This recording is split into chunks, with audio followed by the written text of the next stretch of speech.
20.01.2022 tarihinde Van Yüksek Güvenlikli Cezaevinde Ramazan Turan'ın ölümüyle alakalı tespit ve raporlarımızı sizlere sunacağız. Öncelikle mahpus Ramazan Turan'ın Van Yüksek Güvenlikli Cezaevinde şüpheli bir şekilde yaşamını yitirmesiyle ailenin Van ve Hakkari şubelerine yaptığı başvuru, hapishanede bulunan mahpusların farklı zamanlarda şubemize göndermiş oldukları mektuplar esas alınarak raporumuz hazırlanmıştır. Bu raporun esas amacı 20.01.2022 tarihinde yaşamını yitiren Ramazan Turan'ın hak ihlallerinin araştırılması amacı taşımaktadır. Yani bu ölüme ilişkin ne tür hak ihlalleri olmuştur? Bu ihmaller silsilesi nelerdir? Bunları size sunacağız. 9.2.2022 tarihinde, yani ölümünden yaklaşık 15 gün sonra derneğimize ulaşan mektupta AN, OK ve ÖÇ mektuplarında isimli şahıslar mektuplarında özetle şuna değinmektedir. Ramazan Turan 19.01.2022 tarihinde sorumlu personelin, revirci, başgardiyan, cezaevi müdürü görevlerini yapmamalarından dolayı yaşamını yitirmiştir.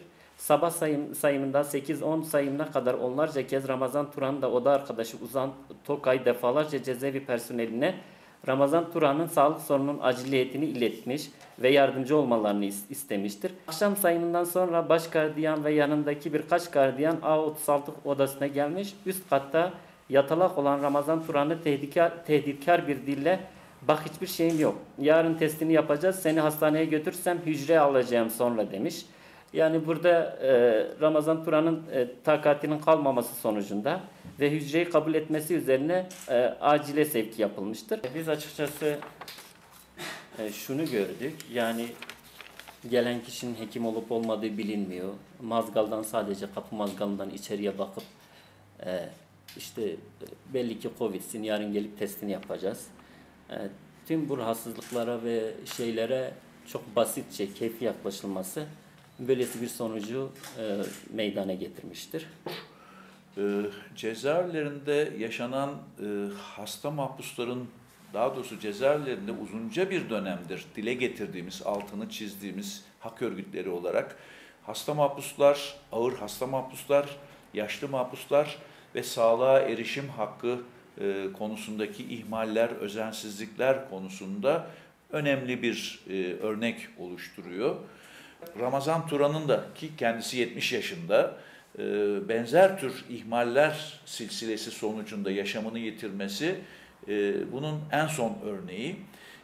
Ramazan Turan vakasında arkadaşlardan edindiğimiz bilgi çerçevesinde bir soruşturmanın başlatıldığını öğrenmiş durumdayız ama biz yetkililerden hemen etkin, şeffaf ve hızlı bir şekilde sonuçlandırılan bir soruşturma talep ediyoruz ki hakikat açığa çıksın ve ihlalin bir daha tekrar etmemesi açısından önleyici bir tedbir alınmasını istiyoruz ki bu sorunlar yaşanmasın.